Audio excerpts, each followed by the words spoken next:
In 1860, Abraham Lincoln was the Republican candidate for president. He had a fairly unimpressive political background, but his strongly written speeches calling for the institution of slavery to be ended had brought him national fame. That fame, however, was not all positive. The country was as divided about Lincoln as they were the institution of slavery, and the 1860 election results reflected just that. With 4 men on the ballot, Abraham won only 39.6% of the popular vote, but due to most of his support being in the more populated northern states, he managed to win the majority of electoral votes needed to become president. He did not win a single electoral vote in the southern states, which, starting with South Carolina, began seceding from the Union one by one until 11 of them eventually formed the Confederate States of America. From that moment on, Abraham's life was under constant threat.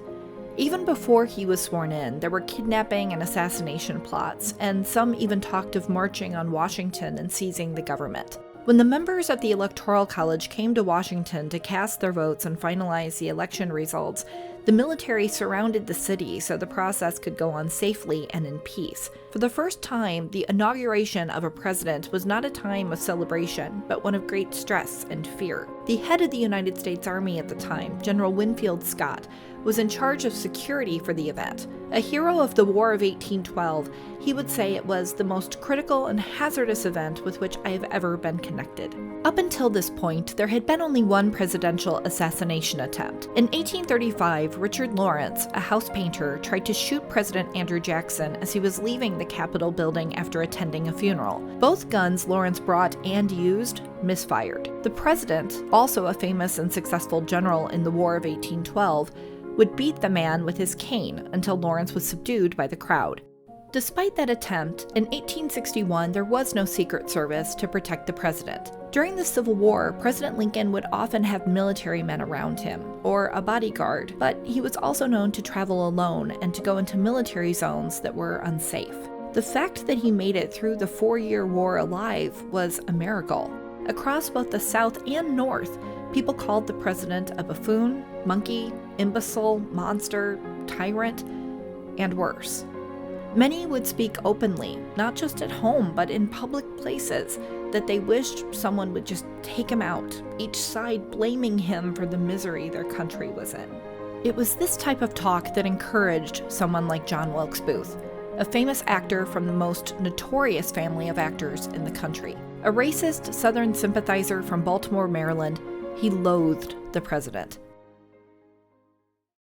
In November 1864, Lincoln was re-elected to a second term when several key battles led the North to believe the war was finally winnable. 5 months later, when the Confederacy's president, Jefferson Davis, and his government were run out of their capital city of Richmond, Virginia, followed by their most successful general, Robert E. Lee, surrendering to General Ulysses S. Grant at Appomattox Courthouse on April 9, 1865, it was largely felt on both sides that the war was over. Celebrations were occurring day and night in Washington. Everyone could finally see an end to the war that had cost over 600,000 lives. To this day, more Americans died in that war than in all other wars combined. On the evening of April 11th, President Lincoln went out to the White House balcony, where a large crowd had gathered, hoping to hear him speak. As he read his prepared remarks, he dropped each finished page to his feet. His youngest son, Tad, scurried along the ground to pick them up. In the crowd that night was John Wilkes Booth. As the president spoke of extending the vote to educated African Americans and to those who had served in the war, the furious Booth turned to his companion Lewis Powell and said, "This is the last speech he will ever make." Booth carried out his threat 3 nights later at Ford's Theater, where the president and his wife Mary were attending a play called Our American Cousin. The Lincolns were accompanied in the presidential box by a young, engaged couple, Major Henry Rathbone and Clara Harris. Many others, including General Ulysses S. Grant and his wife Julia, had declined the invite for that evening. At one point, Mary slipped her arm through her husband's, and they held hands. "What will Miss Harris think of my hanging on to you so?" whispered Mary. Abraham's last words were, "She won't think a thing of it." Their bodyguard, at this point, had left his post at the door to their box, and was at the tavern next door having a drink. Minutes later, with a small Derringer pistol and no one to block his entrance, Booth pulled the trigger close to the back of Lincoln's head, right as the audience was laughing at the funniest line in the whole play. The bullet would go behind the president's left ear and lodge behind his right eye. It was a fatal shot, but Abraham would fight for several more hours. The president was carried across the street to a small back bedroom at a boarding house called the Petersen House, in a bed too small for his large frame. He was laid across the bed diagonally, knees bent in order to fit. Ironically, John Wilkes Booth had rested on that exact same bed a month earlier when he had stopped by to visit a fellow actor that was staying there. The Lincolns' youngest son, Tad, had been at a competitor's theater that evening watching Aladdin with the White House doorman. As the theater manager stopped the show and made the announcement that the president had been shot, poor Tad cried out in anguish. He was taken to the White House and kept there, completely distraught, with the thought that he was too young to bring over to say goodbye to his dear papa. His big brother, Robert, was about to go to sleep at the White House when he was told, and he rushed to the Petersen House to be with his parents. President Abraham Lincoln died the next morning, Saturday, April 15, 1865, at 7:22 a.m., with his oldest son Robert and many of his cabinet members and those closest to him cramped together around him in the small room. He was just 56 years old. Now, there is increasing evidence that the scene I'm about to share might not have happened at all. It was said that after it was quietly announced in the bedroom that the president had died and a prayer had been given, that a sobbing Secretary of War, Edwin Stanton, said, "Now he belongs to the angels." There had been a man taking notes all evening, largely testimony from witnesses who were at Ford's, and though he broke his pencil before he could write Stanton's words down, this is what he would write later in his personal papers.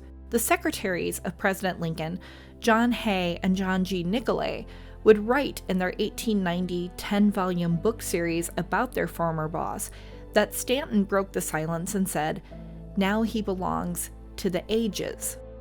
This was the first time the quote had ever been mentioned in public.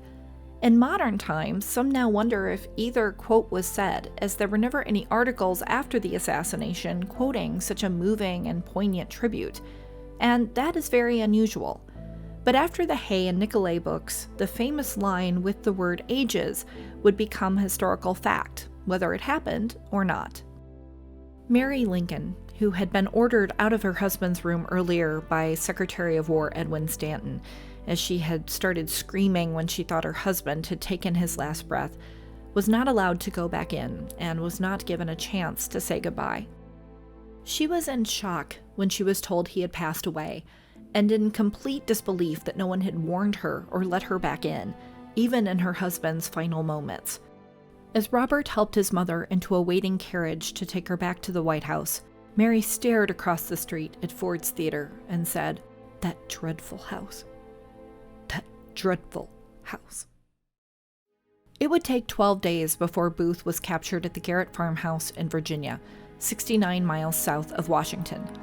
He was shot while in a burning barn, surrounded by military personnel and detectives.